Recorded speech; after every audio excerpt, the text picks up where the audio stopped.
Queridas amigas, queridos amigos, que o Senhor seja conosco e nos envolva na sua proteção.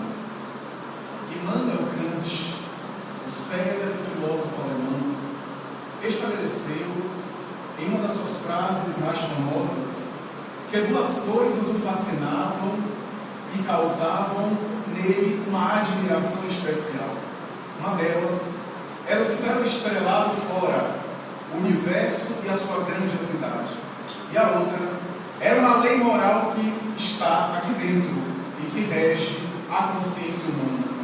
Essa expressão de Kant, que mais tarde foi estudada pelos notáveis pensadores, discípulos do seu pensamento, que tentaram entender o que é que ele queria dizer com lei moral dentro, com lei moral interna, com essa lei que não seria necessariamente uma colocação teológica, mas talvez teleológica, porque de alguma forma ele revelava um pensamento de sabedoria que era uma repetição moderna, uma edição atualizada de um pensamento arcaico, de um conceito antigo, de uma lei que rege a criatura humana moral, que funciona na sua intimidade e que diz respeito à sua vida psicológica, ao seu comportamento, à sua vida mental. Essa expressão de Kant mereceria mais tarde de Carl Gustav Jung a mesma expressão com uma roupagem diferente, mas cuja essência era a mesma, quando Jung estabeleceu na sua célebre teoria da psicologia analítica que o self seria o elemento interno da criatura, o ser profundo que nós somos, não apenas nas suas expressões ipsilíteres, não apenas a totalidade psíquica inconsciente, mas também aquilo que há de mais profundo no ser humano, como sendo as suas potencialidades em latência, que dormem no ser inconsciente, aquilo que mais tarde ele próprio chamaria em uma das suas últimas obras de Imago Dei, o Deus ou a imagem de Deus, nas suas expressões, não um Deus religioso, mas uma dimensão divina. Foi Jung, talvez, na área da psiquiatria e da psicologia, a primeira personalidade a defender a ideia de que o ser humano tem uma dimensão religiosa interna. Tese, aliás, que tem sido comprovada atualmente pelos estudiosos das neurociências, da neurologia, principalmente da neuroanatomia funcional, que chegam à conclusão que há determinados departamentos cerebrais associados a crenças religiosas, às manifestações da fé, a um Deus interno.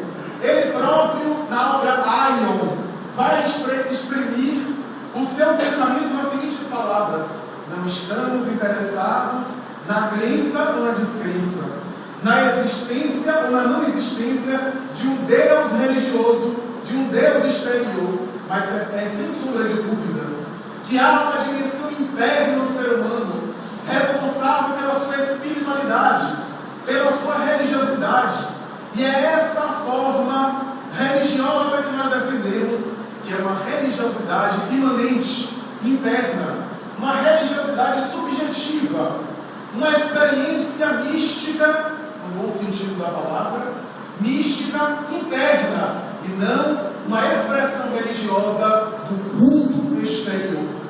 Jung chega a afirmar que o self seria um conceito na sua teoria que exprimiria esse Deus interno, esse elemento que dorme em latência em nós, que está estritamente associado à crença religiosa, às manifestações metafísicas, e é por essa razão que mais tarde ele cunhava a expressão luminoso, graças à notável palavra do teólogo alemão Rudolf Otto, que estabeleceu na expressão lumen aquilo que tinha a ver com a dimensão metafísica, mística, transcendental do ser humano. E ele vai dizer que luminoso é o fenômeno que diz respeito a essa dimensão religiosa, Imago Dei, a imagem de Deus, que está internamente funcionando no ser humano. A tese, no entanto, tem roupagens diferentes, mas se recuarmos bem antigamente, encontrá-la-emos em Platão. O célebre discípulo de Sócrates já havia exprimido as mesmas colocações, ou pelo menos colocações semelhantes, na sua expressão do Logos, o Deus interno.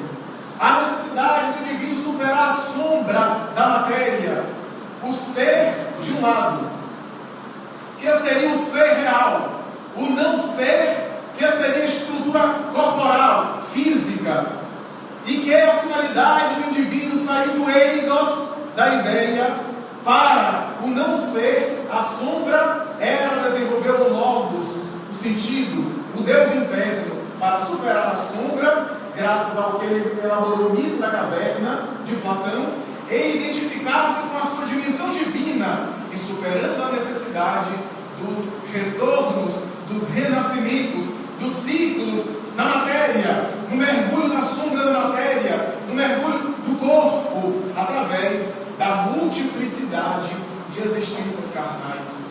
Essa ideia de Platão, que mais tarde seria repetida por Aristóteles, acrescentada com o conceito da inteléquia, adicionada à inteléquia como sendo conceito que seria tríplice, o ser, o não ser e a inteléquia, que seria o elemento intermediário, desdobraria mais tarde no século III em diante, na Idade Média, quando encontramos os neoplatônicos de Alexandria, principalmente, associando o pensamento platônico, socrático, aristotélico com o Evangelho de Jesus, porque eles preconizavam que para alcançar a liberdade preconizada pelo Cristo, era necessário mergulhar nas teses platônicas, conectá-las ao Evangelho de Jesus para dar a sua sublimidade e a sua plenitude. Também defendiam a dimensão de um Deus interno, de um elemento que seria, conforme eles falavam, a chispa divina. Plotino, Tertuliano, Orígenes, Próculo, os grandes neoplatônicos da patrística romana defendiam a ideia dessa chispa divina, dessa imagem e semelhança de Deus, conforme o conceito da Bíblia, e que estaria dormindo no indivíduo, e que atualmente essa expressão aparece depois de Jung com a colocação de superconsciência ou metaconsciência na psicologia transpessoal e na psicanálise, quando os teóricos advogam a ideia de uma parte nobre do psiquismo que estaria ali reservada à potencialidade daquilo que o indivíduo pode ser, daquilo que o indivíduo pode desenvolver, das capacidades que ele tem em latência e que pode trabalhar para alcançar a sua plenitude, a sua transcendência, a sua superação e encontrar-se a si mesmo na plenitude interna que transcende ao mesmo tempo. Essa expressão, essas expressões que podem parecer muito complexas, muito complicadas, pelo menos na sua nomenclatura variada, revelam uma tese que se repete ao longo das culturas. A ideia de que o ser humano, conforme mais tarde um grande pensador, entre eles Teilhard de Chardin, notável filósofo e teólogo francês, que chega a exprimir que o ser humano é um animal, o único animal, aliás, religioso. Ele tem uma dimensão religiosa que precisa trabalhar, que precisa cuidar, que precisa alimentar, a semelhança da matéria que tem um cuidado na alimentação, no repouso, na higiene, no descanso, possui um elemento religioso que não atendido pode gerar, fomentar o seu adoecimento. Aliás, conforme esclarece Stuart Kuff, David Bohm, os físicos de Harvard, que estabelece a tese do Deus interno, do QS, a inteligência espiritual, das expressões quânticas, ao lado de Dana Zohar, a física quântica, que também defende a ideia de uma área associada à glândula pineal, responsável pelos fenômenos religiosos, porque examinando ao lado de Ramachandran, Vilayabhu Ramachandran, o psicólogo da Índia, Dana Zohar percebeu que quando as pessoas com tomografia de emissão de fótons e de pósitrons falavam palavras religiosas, Deus, Alá, Jeová, reencarnação, ressurreição, e assim por diante. Qualquer expressão religiosa, Buda, Maomé, e assim por diante, determinadas áreas, principalmente da glândula pineal, funcionavam de forma diferente, inclusive produzindo fótons, literalmente se iluminando, produzindo luz e gerando uma nova forma de funcionar.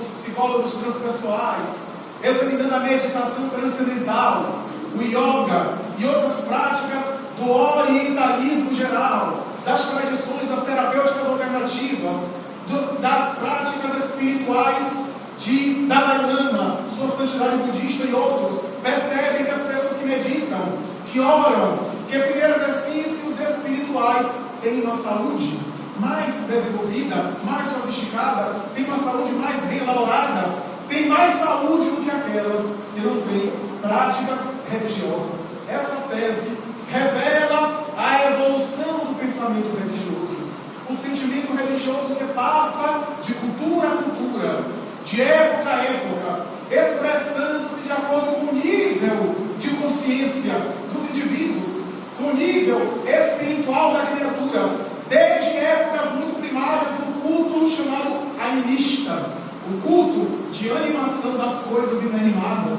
o Deus Sol, o Deus Vento, as pedras, o período da litolatria, erguendo através do mármore e de outras pedras aos monumentos para serem adorados, o culto de adoração.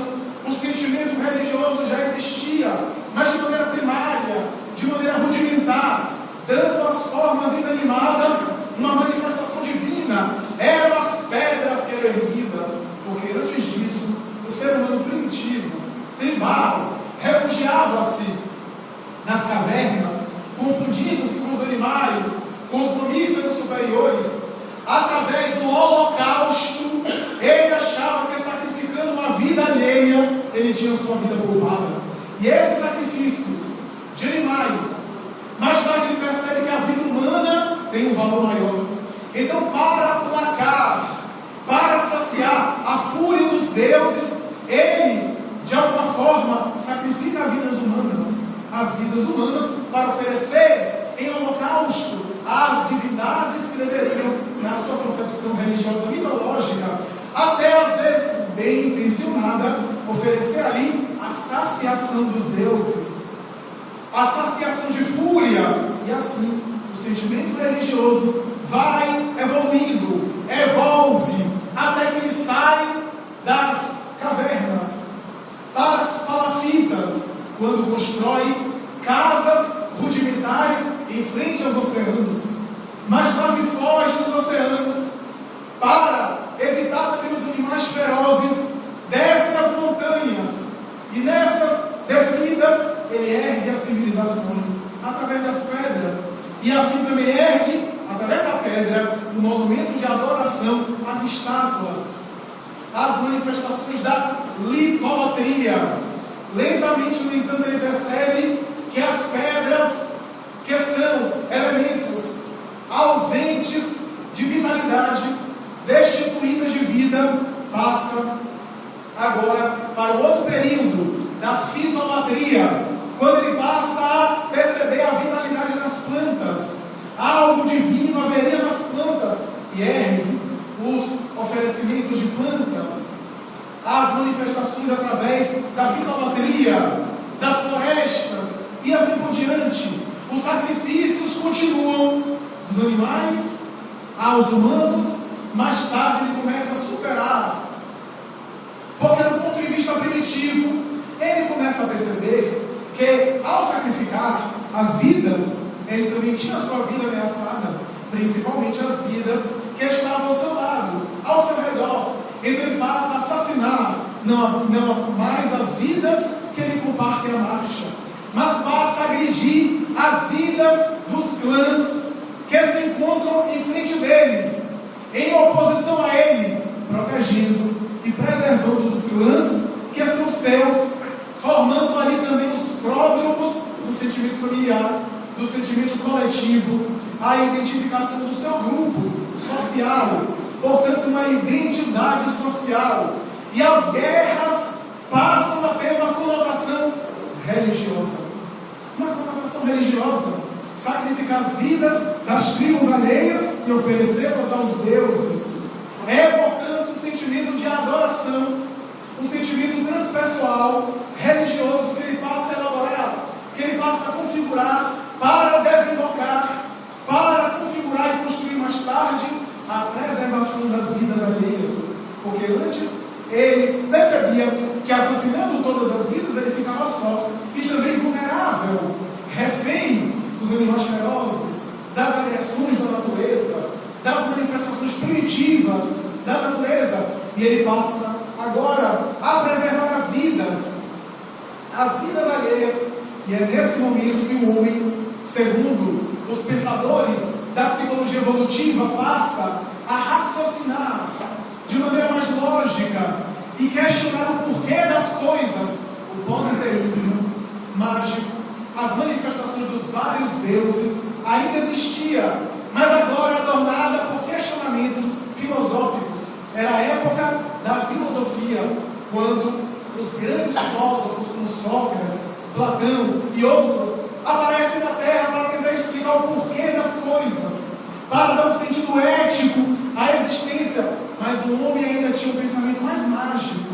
Os deuses, a fúria dos deuses, o medo dos deuses, essa manifestação primária do medo, associado ao sentimento de adoração, ao sentimento religioso, passa a configurar o seu comportamento, para desbordar mais tarde uma nova visão, ao perguntar-se por quê, ao tentar agir na natureza, ao tentar se relacionar com o meio ao seu redor. Ele passa a evoluir com a sua inteligência, a lei moral dentro, segundo Kant, que vai se aperfeiçoando, que vai se desenvolvendo, e à medida que ele se desenvolve, ele também desenvolve o meio que o cerca.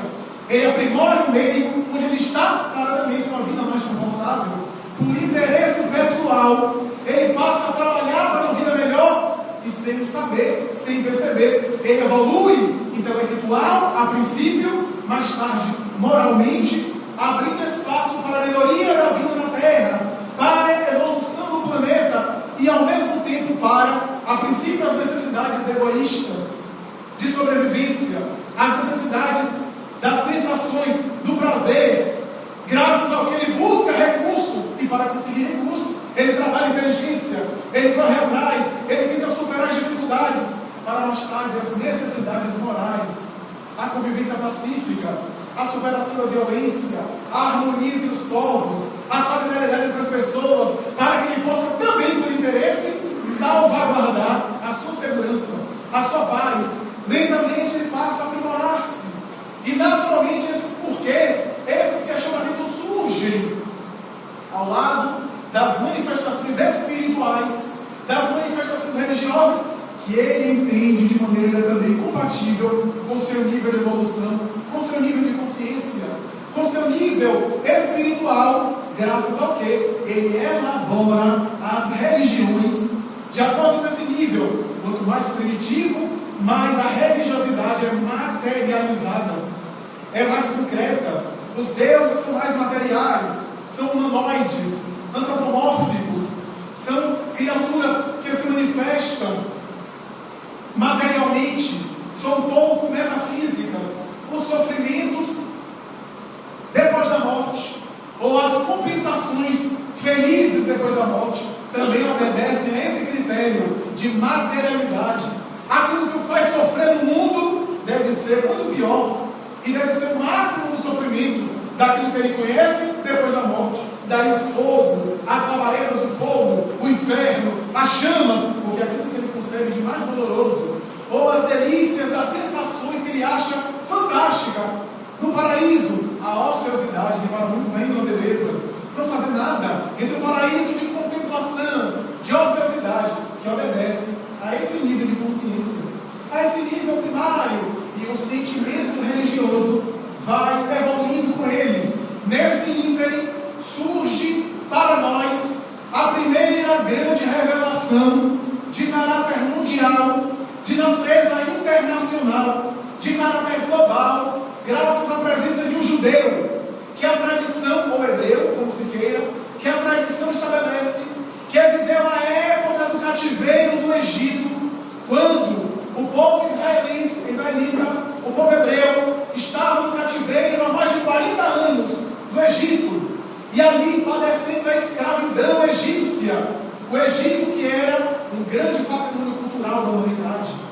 legatário, aliás, herdeiro cultural do pensamento da Índia, multimilenar, e o pensamento esotérico, espiritual do Egito, que ora é ensinado para as pessoas iniciadas, e a camada superficial, aquilo que a população podia compreender, era ensinado de maneira muito simples, muito básica, para que as criaturas pudessem entender o geral.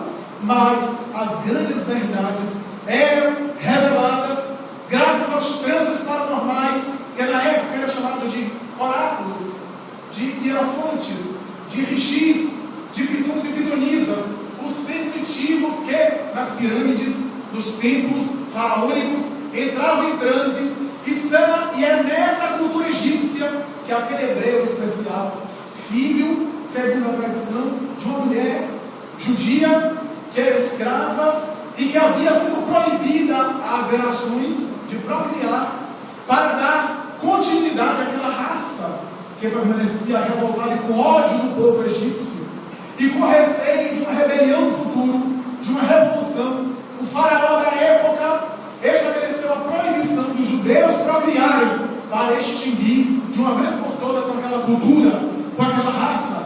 E essa mulher, ao procriar, diz a tradição, às escondidas, mais tarde, sendo protegida por algumas pessoas que tinham ligação com o próprio faraó, deve ter colocado o menino, o recém-nascido, em um cesto para navegar, mas segundo a tradição, a filha do faraó consegue descobrir aquele cesto, pede para uma das suas escravas pegar e simpatiza com aquele menino recém-nascido que chora e segundo a tradição autoriza que ele seja amamentado pela própria mãe, que é buscada, que é solicitada a sua presença e que mais tarde, no entanto, é educado e ganho, desenvolvido na cultura egípcia, e embora hebreu de nascimento, de linhagem genética, era visto como um egípcio também, porque o próprio faraó e outras pessoas tomaram simpatia por ele, e esse menino,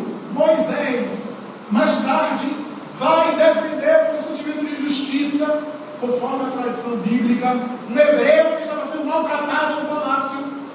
Algumas traduções bíblicas dizem que ele matou o egípcio que estava maltratando o hebreu. Outras traduções dizem que ele apenas defendeu e feriu o egípcio em legítima defesa. Como se queira.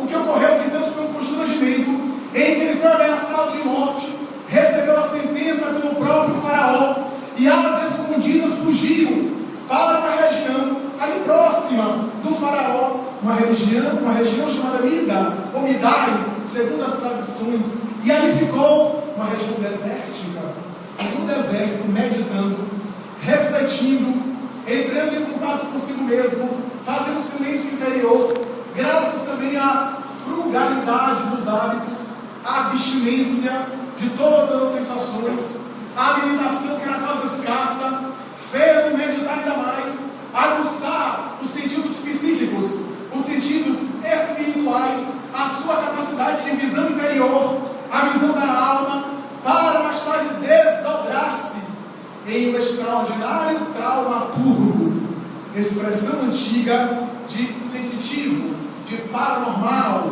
de profeta, como mais tarde o povo hebreu vai designar aqueles que eram médiuns, que eram sensitivos, que eram paranormais. E esse notável dramaturgo começa a experimentar fenômenos extraordinários, desde a sede que às vezes o vitimava, e vozes espirituais diziam em que pedra ele estava pisando, que ele deveria rachar, dentro da qual ele encontrava água. Visão psíquica orientada por seres invisíveis que o assessoravam até a direção onde ele ia, e ele, através dessas meditações, conseguiu elaborar um plano para a libertação do seu povo.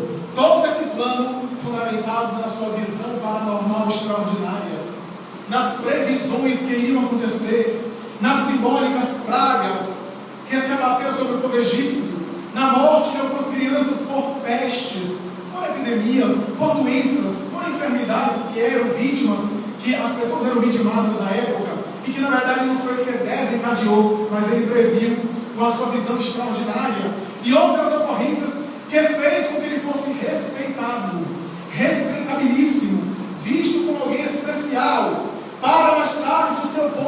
liderado, e ele intencionalmente caminhar com o seu povo por um tráfego que deveria demorar, se ele pegasse um caminho direto, no máximo 2 meses.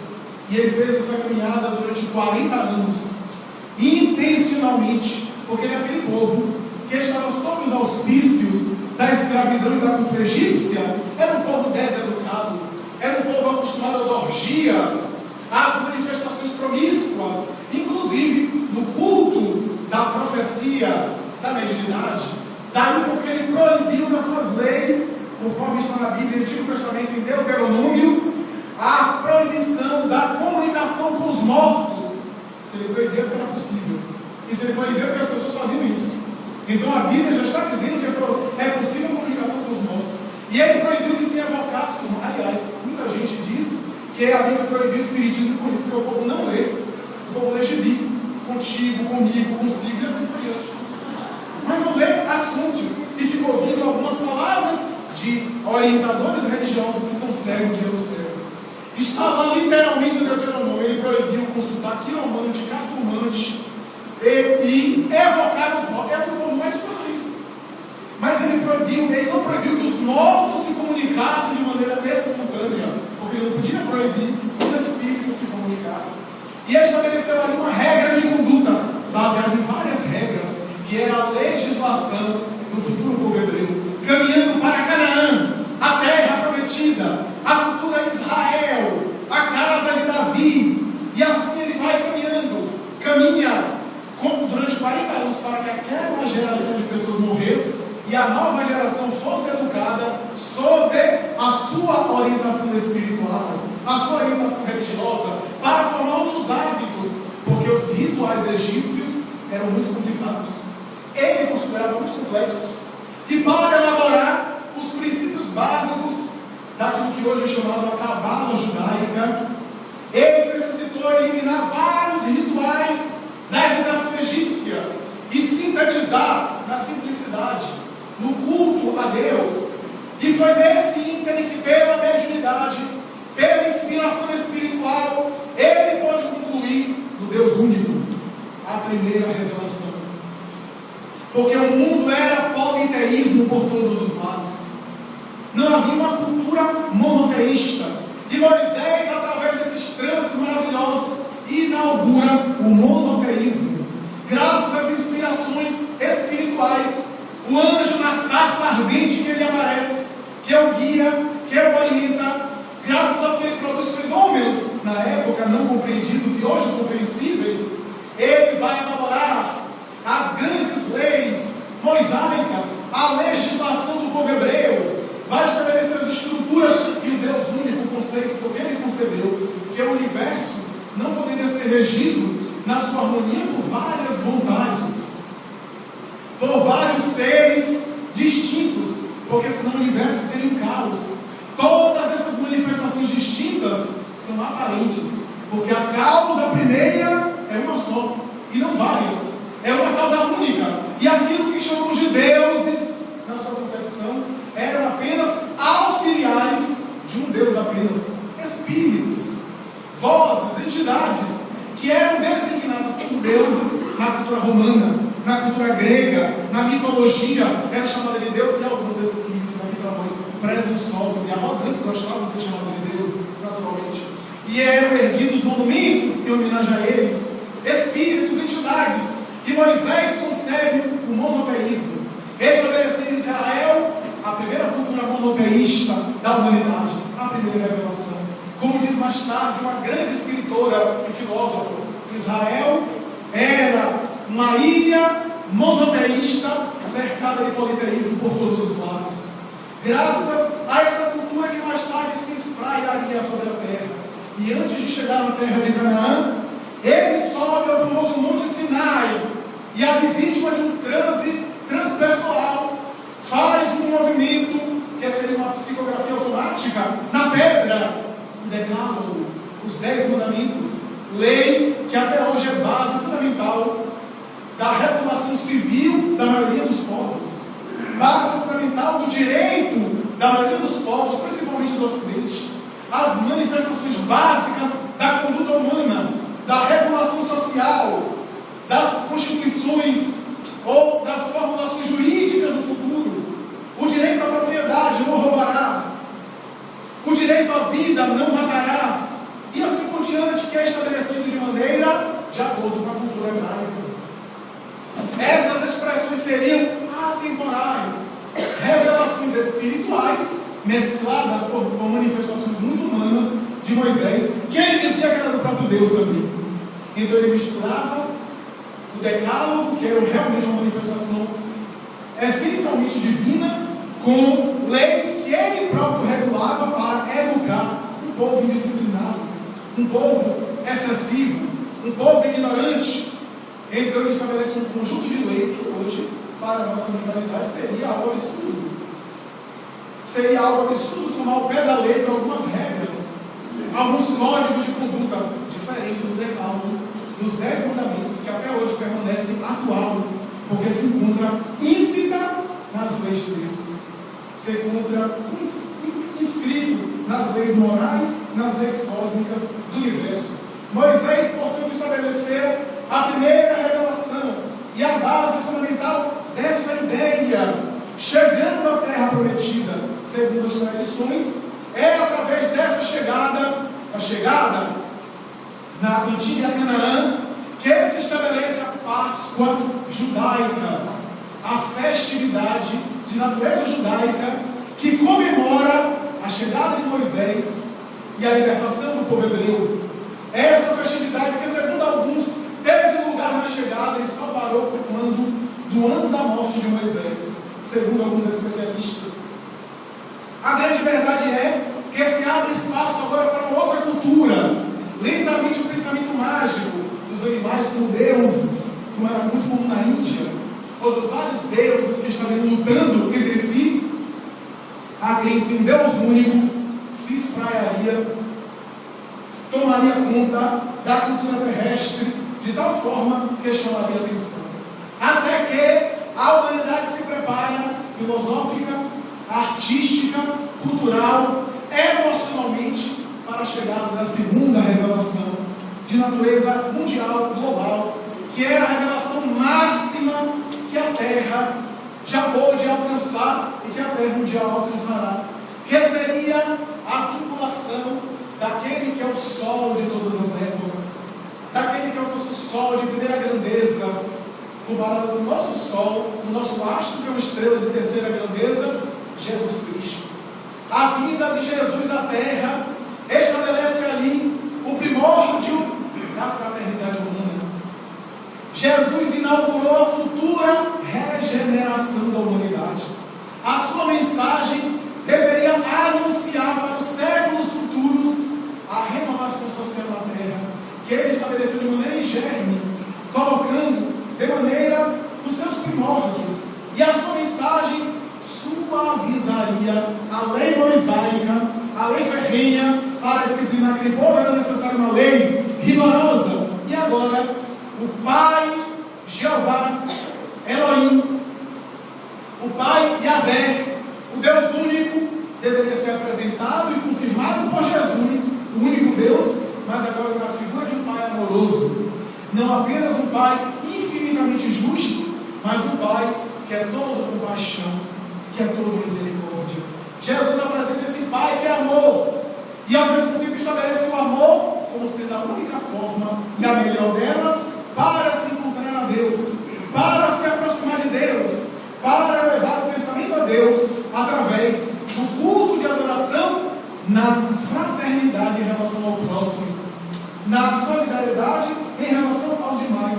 E ele veio à terra em circunstâncias aziagas, em situações heterodoxas, em circunstâncias inhabituais, para chamar a atenção,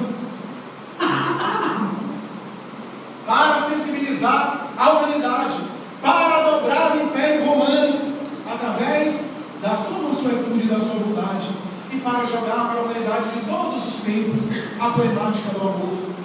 A doutrina de Jesus vem para estabelecer uma nova ética na humanidade, uma mensagem toda ela baseada no amor, na paz, na fraternidade. Uma mensagem que para a época era muito difícil, porque a cultura hebraica era uma cultura do olho por olho, dente por dente.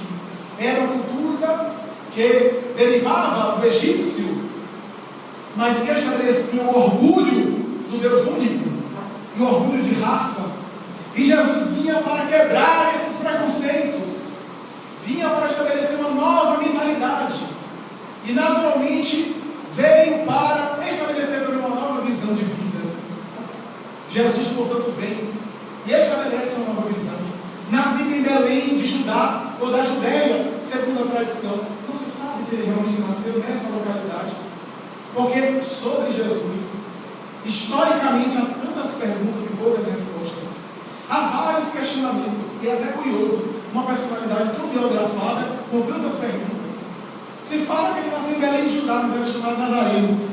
Se ele era chamado Nazareno, ele deveria ter nascido em Nazaré. Mas segundo a tradição, os nazarenos também eram uma seita, e era um grupamento de hebreus que tinham determinados hábitos. E não há indício que ele nasceu em Nazaré. Porque se fala, inclusive, no Evangelho de Lucas, que ele nasceu na mesma casa de Davi. A casa de Davi, segundo a tradição, seria Jerusalém, onde o rei Davi habitou e reinou e governou com seu reinado. Então, ou Jerusalém, ou Belém de Judá, ou Nazaré, não se sabe. O que é mais aceito é Belém de Judá, porque é uma referência direta no Evangelho de Mateus, mas não há uma prova conclusiva a esse respeito. A grande verdade é que, nascido ou não, há uma metáfora especial. O termo Belém, em hebraico, Belém significa padaria, ou casa do pão. Daí porque mais tarde ele vai fazer uma analogia a esse nascimento dele. Eu sou o pão da vida. Era a expressão que ele usava para dizer que ele era um alimento, conforme foi lido na mensagem até pouco.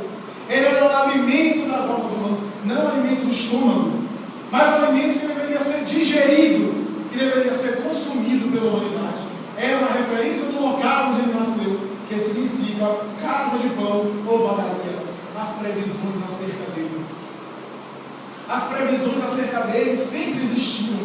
Os profetas de Israel previram o nascimento dele. Mas não apenas eles, várias tradições espirituais, não apenas dos profetas, mas de outras culturas, reportam-se ao nascimento dele.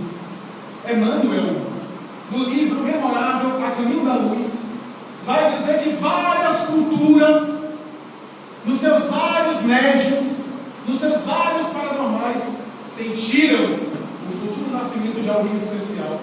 Se nós consultarmos as tradições do povo persa, da China antiga, do Japão, da Índia multimilenar, do Oriente em geral, encontraremos sempre previsões proféticas do nascimento de alguém que deveria ser o divisor de águas da humanidade e o salvador do planeta. É, portanto, uma mentalidade que não estava apenas nos profetas de Israel, mas estava presente em várias culturas, em várias colocações. E assim é que Jesus estabelece o primado do amor, da fraternidade, em que a lei agora era cumprida, porque com sua inteligência notável ele não ia vir aumentar os conceitos estabelecidos, principalmente aquilo que Moisés já havia conquistado. Porque se havia erros na doutrina de Moisés, havia muitas conquistas comparadas com as outras culturas, mas a sua inteligência era tão notável que, ao invés de destruir tudo, ele respeita os costumes da época. Não quer dizer que ele concordava com todos, tanto é que ele aceitou ser batizado, mas não batizou ninguém. No entanto, ele promulga e fomenta aquilo que estava de bom em Moisés e, ao mesmo tempo, amplia e abrange. Daí porque no Evangelho de Mateus, no seu começo, ele estabelece a ideia: não vim destruir a lei, mas vim cumprir. Não vim destruir a lei e os profetas, mas vim cumprir. É a expressão que talvez ele estava sendo desafiado por algum fariseu, por algum doutor da lei, que era intelectual na época, e ao mesmo tempo responsável pela regulação jurídica, porque era uma espécie de doutor da lei, portanto eram juízes, e estabelecia inclusive a ética social e religiosa.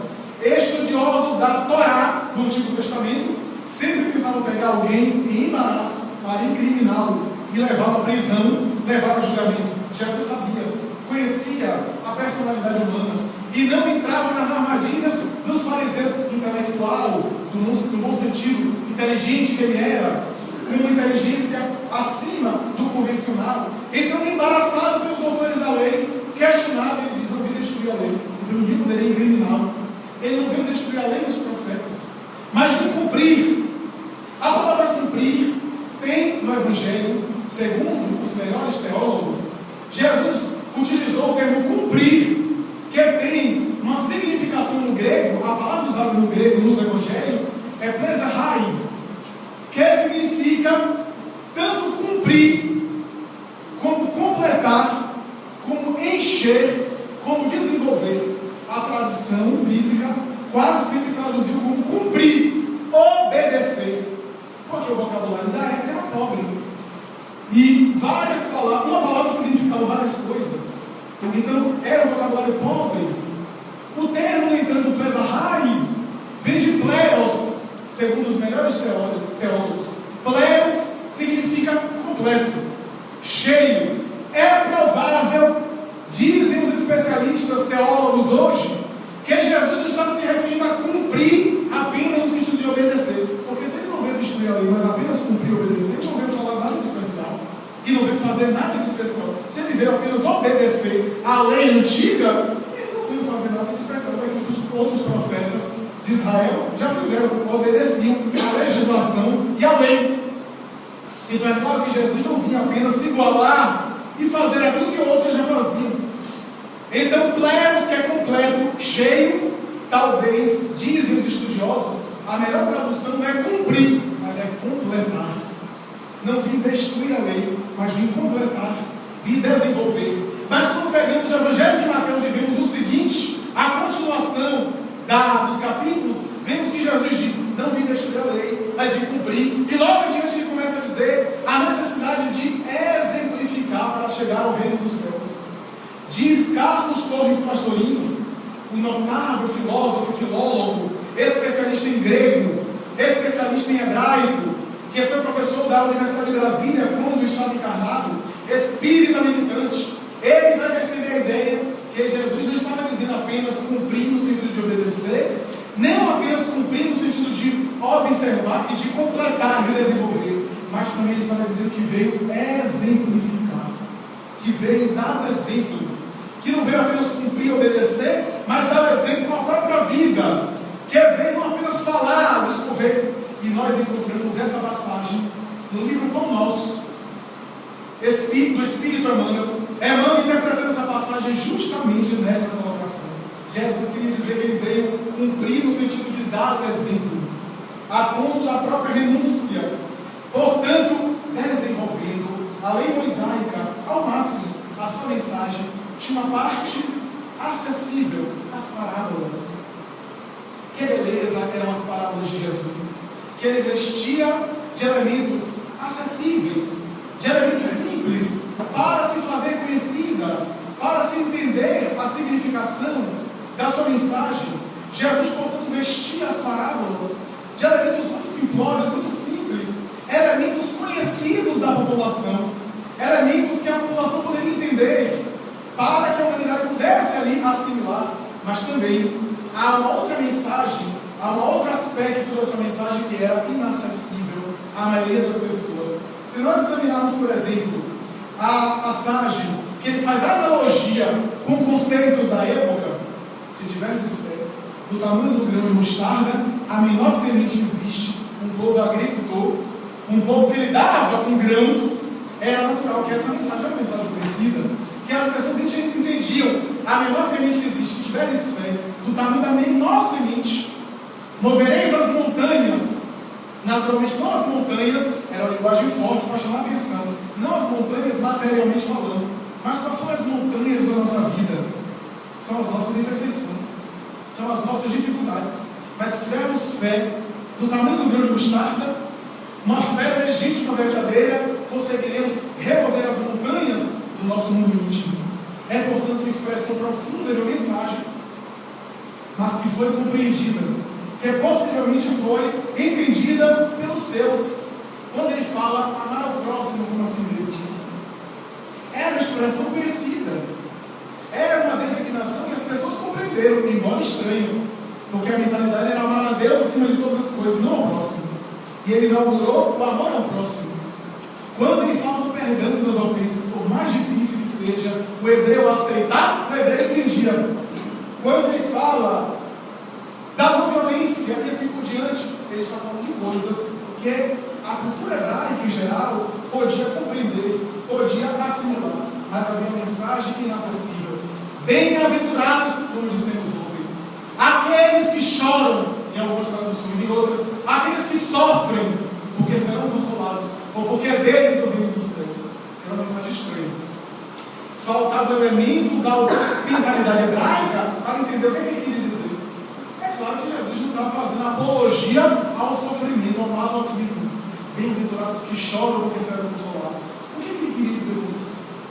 Será que todo mundo que chora é bem-aventurado? Não, porque ao choro de ódio, ao choro de ganância, ao choro da perturbação, o que ele queria dizer? Faltavam elementos para que a criatura pudesse entender na época. Se alguém bater em uma face e apresentar outra, que mensagem estranha, em uma cultura que pregava que o melhor era marcar a vossa presença com a sua honra, para que Deus seja glorificado. Era a ideia do hebreu, era uma cultura religiosa, era portanto uma ideia aceita, que o melhor era aquele que sobrepujava, que se impunha, que predominava. E ele apresentava a ideia de que se alguém quer bater uma face, apresentar outra. É claro que Jesus estava querendo que a gente buscasse apanhar, como a surra dos outros, não era isso. Mas qual é a face, ou a outra face da maldade? A face do bem. Qual é a outra face do ódio? A da compaixão. Qual é a outra face da violência? A da paz. A face da maldade seria a face do bem. Dar a outra face não é gostar de apanhar, é devolver o mal com o bem, porque os maus são doentes, eles já estão maus. Então nós não devemos nos perturbar com eles. Era a mensagem que Jesus ensinava e que as pessoas, a sua maioria, não podiam entender. Na casa do Pai há muitas moradas. Como entender uma mensagem que a astronomia não existia? Não existia o conhecimento dos astros, das moradas. Não existia também conhecimento de dimensões espirituais no plano invisível. Moradas na erraticidade, como fala o Kardec mais tarde. Não existia. Como entender? Ou o diálogo com Nicodemos, João capítulo 3, versículo de 1 a 10, o renascimento corporal, e assim por diante. Ou quando ele diz em João capítulo 14, versículo 15, 16 e seguintes: eu pedirei a meu Pai que envie o Paracleto. A expressão Paracleto, em grego, significa aquele que consola, aquele que instrui, ou aquele que advoga, o advogado, o consolador ou o instrutor, porque era um termo que significava várias coisas. Em qualquer um dos termos que a gente use, está certo a mensagem. Ele diz que pedirá ao Pai que envie outro consolador. Veja que ele está dizendo que ele voltaria, como alguns entendem. Ele pediria ao Pai para que enviasse outro consolador quando a humanidade estivesse preparada. Então a humanidade na época dele não estava preparada. Ele queria dizer. Então era necessário que os conhecimentos avançassem para que se compreendesse a mensagem dele. E ele diz mais: esse consolador, ou esse paracleto, falará coisas novas, recordará minhas mensagens e falará coisas novas, coisas que hoje eu não posso falar. Dirá coisas novas e ficará convosco para todo sempre. É a mensagem do Consolador. O Espiritismo obedece, diz Allan Kardec em um belo estudo em Agênesis, esses critérios, o critério ou os critérios do Consolador prometido que Jesus anunciou. Primeiro que Jesus falava: ele ficará convosco para todo sempre. Não era uma pessoa, porque uma pessoa fica conosco para sempre. Então não era uma personalidade humana, era um conceito, uma ideia que ficaria conosco. E esse Consolador viria mais tarde. No sermão profético de Marcos, ele fala a mesma coisa. Quando em Marcos capítulo 13, versículo de 1 a 33, ele fala do templo de Salomão. Os discípulos estavam ali, maravilhados. Ele fala: em verdade eu vos digo, não sobrará uma pedra sobre pedra que não seja derribada. E começa a falar dos sinais dos tempos. Fala de peste, fala de terremoto, fala de guerra, fala de pais contra filhos, filhos contra pais. Parece uma história de criança, parece uma lenda, e hoje a gente está vendo isso se confirmar. fala que a lua se banharia de sangue e o sol se apagaria. As bombas de Hiroshima e Nagasaki, só para dar um exemplo, o sol se apagou, graças à bomba de plutônio que tomou conta. Ficou toda em escuridão e a chuva ácida, a lua se banha de sangue. Pais entregaram filhos, e filhos entregaram pais à justiça. Aconteceu isso no nazismo. Quando para salvar a vida diante dos nazistas, as próprias famílias entregaram umas às outras. Quanta coisa a gente viu se consumar e que Jesus anunciou. E algumas pessoas acham que Jesus está falando do final do mundo. Em nenhum momento, nessa passagem evangélica, ele diz no final do mundo. Tanto é que em determinado momento, depois de ele falar tudo isso, ele diz: e isso é apenas o princípio das dores. E ainda não será o fim. Importa, estou ditando literalmente a história do Evangelho. Marcos capítulo 13, versículos 1 a 33. Importa antes que o meu Evangelho seja pregado aos quatro cantos. Olha, se aquilo era apenas o princípio das dores, se a coisa é piorada, mas que antes importava que o Evangelho fosse pregado aos quatro cantos, depois que o Evangelho dele fosse pregado aos quatro cantos, aí você no fim do mundo. Notem que colocação. Tanto é que depois ele vai dizer: mas depois de tudo isso, só não seria pior com misericórdia do Pai, o Filho do Homem virá em sua glória, virá dos céus em sua glória, o Filho do Homem, ele, e voltará à terra, habitará dentro de nós. A sua mensagem: ele habitará dentro de nós, voltará e viverá convosco. As estrelas dos céus cairão sobre a terra. Essa expressão estrela, exército de estrelas, está presente em várias passagens da Bíblia. Se nós veremos lá, inclusive nas guerras, inclusive expressões de Moisés, veremos o exército de estrelas acompanhando o povo hebreu, o povo eleito. As estrelas, cada uma com seu nome, ou com as suas expressões, se manifestam. Várias vezes no nascimento de Jesus também, quando os três reis magos viajam, guiados por estrelas, até a manjedoura da estrelaria. Não eram fenômenos astronômicos. Parêntese, só para explicar, já estamos concluindo. Se nós pegarmos o Evangelho segundo o Espiritismo, na introdução do Evangelho segundo o Espiritismo, recomendo depois pegarmos em casa e lermos. Há uma mensagem mediúnica do Espírito de verdade que começa assim: os Espíritos do Senhor, que são as estrelas do céu, qual um imenso exército cai sobre a terra para chamar a atenção. As estrelas cairiam do céu.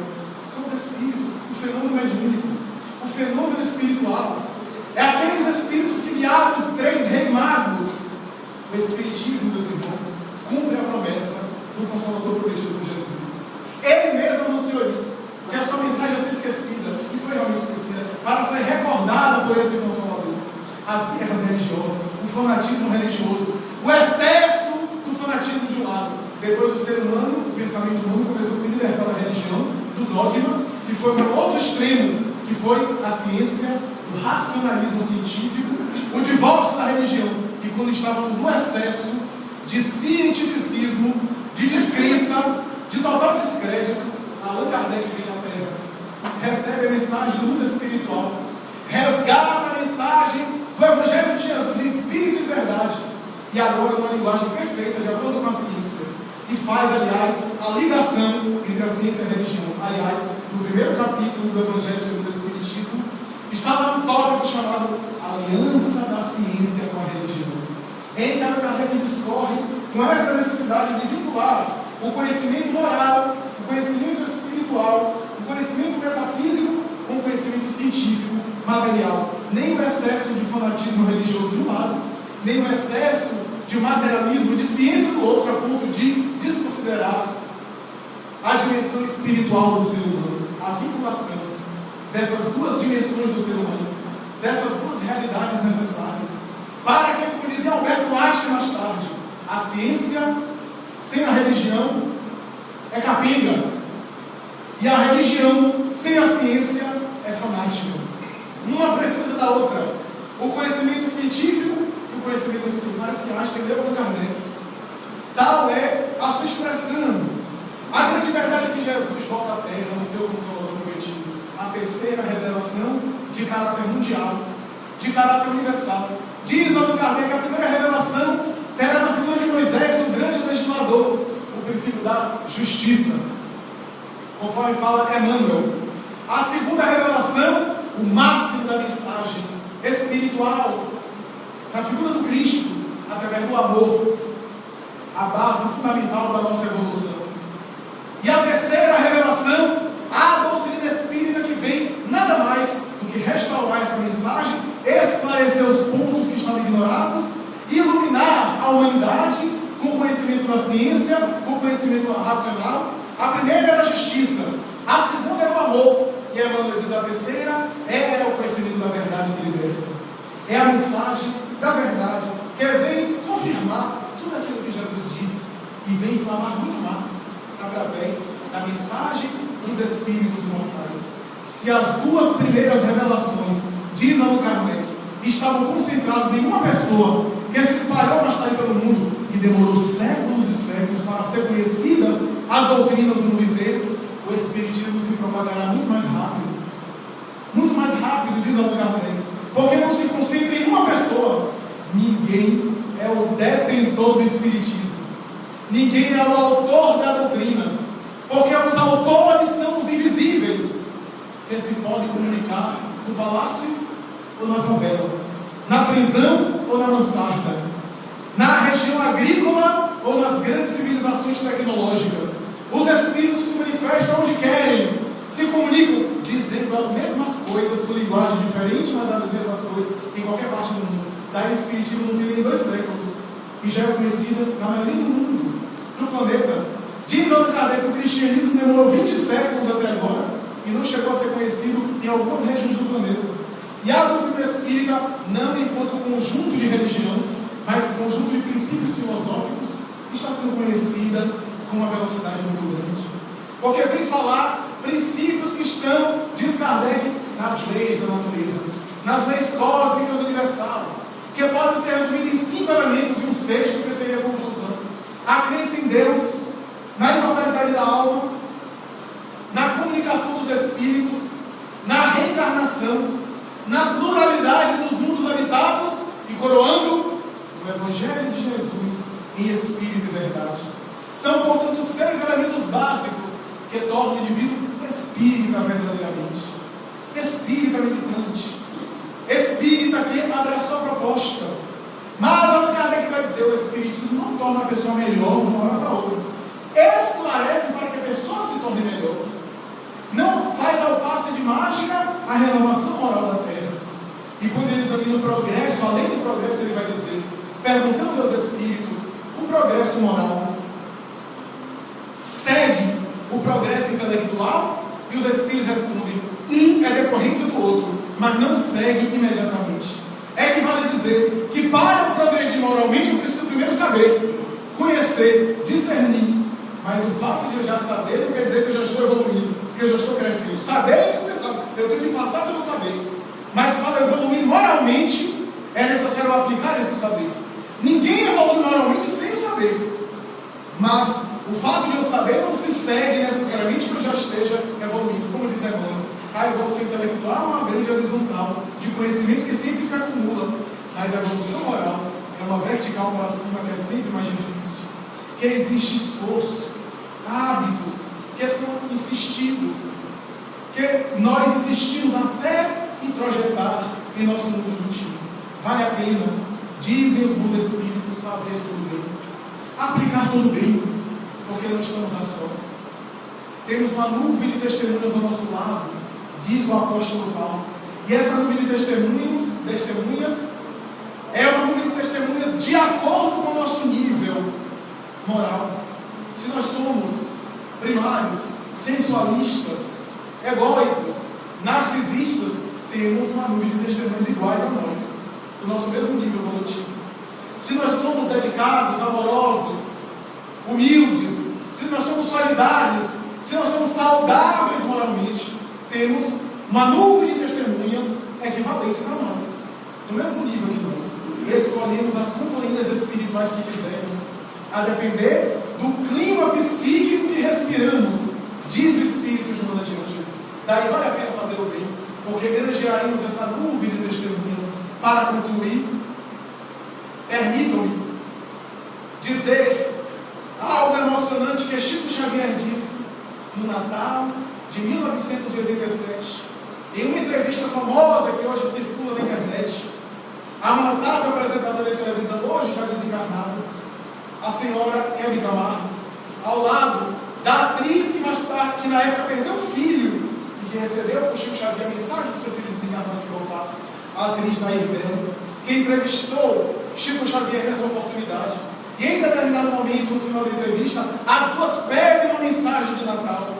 E Chico olha, já emocionado, e conta que por ser solteiro, por não ter constituído família, no Natal ele saía visitando escondido, porque a gente acha que Chico só fazia caridade com aquelas pessoas atrás dele, testemunhando, fotografando, mas muitas vezes ele saía a só, sem ninguém saber, visitando pessoas, trazendo a sua solidariedade anônima, que ninguém via, que ninguém aplaudia. Chico Xavier era muito mais grandioso, diz Arnaldo Rocha, que conviveu com ele, do que aquilo que as páginas do jornal, que aquilo que a imprensa noticiava. E ele, no Natal, onde todo mundo estava passando com as suas famílias, ele saía para conviver com famílias muito pobres em Uberaba. E ele disse que ele tinha uma família que ele visitava sempre, uma família de amigos, muito pobre, muito modesta, que ele tomava um café, uma xícara de café, que ele repartia pão e assim ficava. Cuja filha desse casal, Valéria, era uma menina que tinha umas problemáticas orgânicas, que tinha uma problemática na fala, era muda, uma problemática cerebral, que dava gemidos, ululava, e que chamava a atenção. Chico dava banho nela quando dia de Natal, fazia questão, e dava-lhe comida, alimentação, brincava com ela, conversava com ela, e ela só respondia com grunhidos, com gemidos. E ele contou, nessa oportunidade, em um canal de televisão brasileiro, no Natal de 87, e um dia, ele estava com todo mundo, ele sempre dizia: Valéria, fale alguma coisa, Valéria, fale alguma coisa, diga alguma coisa, fale alguma palavra. E ela simplesmente gemia, ululava, não falava nada, não dizia nada. E até que nesse dia, Chico disse: eu insisti, Valéria, fale alguma coisa, fale Deus, fale o nome de Deus, diga alguma coisa boa, fale Jesus. O nome de Jesus, Valéria, é tão forte, o psiquismo dele penetra a terra, que ele tem o poder de vencer até os limites orgânicos. Fale o nome dele, Jesus, Jesus, diga, Valéria. E ela olhava com os olhos esbugalhados para ele, parecendo entender o psiquismo dele, porque às vezes tremia sobre a chegada de Chico perto dela, o psiquismo dele, a presença dele. Ela então fez um esforço inaudito e exclamou de maneira quase idiotizada: Jesuso! E parou. A mãe começou a chorar, as pessoas presentes começaram a chorar, Chico começou a chorar. Então ela foi aquela emoção. Uma semana depois, a Valéria teve uma infecção pulmonar e veio a falecer. O tempo passou. Chico, mais tarde, teve um infarto no miocárdio, foi internado. E nesse internamento no hospital, a senhora Dinorá, a enfermeira, uma amiga sua, que cuidava dele, fazia os cuidados da higiene, fazia os cuidados da medicação. Ele disse: Dinorá, minha filha, se à noite, principalmente, ou algumas horas, você me vê falando sozinho, não se preocupe não. Eu estou conversando, porque eu estou recebendo tanta visita ultimamente. Então, não se importe, não é delírio, não é alucinação psiquiátrica, são as minhas tertúlias, são as visitas que eu recebo. Eu já falei isso aqui na hora do almoço, ninguém me interrompe. Na hora do almoço eu quero almoçar e 30 minutos depois eu vou me horizontalizar, que é dar um cochilar, e já me disciplinei que nem a mãe me interrompe, todos me respeitam. É uma disciplina que o médico deve se impor, porque senão os espíritos não me fazem tudo, que é joguete do médico. E eles dizem: não, então não se preocupe, porque de vez em quando você vai ouvir falando sozinho, mas não é devido à conversão. E ela já estava resignada em relação a isso. E ele confabulava, dialogava, etc. E ele disse que via de vez em quando uma senhora, uma jovem senhora, aliás, uma moça de 25 anos aproximadamente, bela, que se aproximava, olhava para ele, sorria, aplicava passes na região cardíaca e desaparecia. E no dia seguinte, de vez em quando ela aparecia, aplicava passes, e outros espíritos apareciam e conversavam, mas ela, até que um dia apareceu o Chico, não aguentou curiosidade e tentou o diálogo. E disse: eu queria conversar com a senhora. A senhora sempre aparece, minha filha, me aplica paz. Eu estou me sentindo tão bem com a vossa presença, mas eu queria saber, eu conheço a senhora de algum lugar, eu nunca tinha visto antes de entrar nesse hospital a senhora. Você me conhece. Você me conhece, Chico. Nós somos ligados. Eles não conheço. E elas conhecem, vezes eu fico ficando tão constrangido porque não lembrar do Espírito era falta de educação. Eu fico ficando muito encabulado. Eles olham, o programa cardíaco afetou minha memória. Eu estou com dificuldade na memória, então eu estou lembrando direito. A minha memória está um pouco prejudicada. Não é a verdade, a memória dele é excelente. Mas a memória está um pouco prejudicada. Então eu queria que você me lembrasse que tem o sobrenome da sua família, pelo menos o sobrenome, que eu vou tentar fazer a ligação. Eu vou me lembrar certamente quem é você, quem é a sua família. E ela diz, eu não vou dar o sobrenome, não, você vai ter que adivinhar. Você vai ter que adivinhar quem sou eu. Mas eu vou dar uma dica. Apenas uma palavra eu vou dizer. Jesus! Ele começou a chorar. Valéria, como você está bonita aí. Como você está linda, Valéria. Eu não mereço a sua visita, minha filha. Eu não mereço a sua visita. Deus abençoe. E ela, você energia simpatiza aqui. E eu faço parte da equipe espiritual de espíritos que são gratos a você. E quando o indivíduo se dedica ao bem na terra, Chico, forma-se a couraça da caridade que o apóstolo Paulo falava. A couraça da caridade. E essa couraça protege o encarnado das agressões e dos assédios espirituais. Conta comigo e com os espíritos aqui, que não necessariamente todos são superiores, mas que protegem você, que auxiliam você na sua jornada. O bem é bem em toda parte, porque é a lei do universo. Amar a Deus acima de todas as coisas e ao próximo como se ama a si mesmo, conforme estabeleceu Jesus Cristo. Muita paz.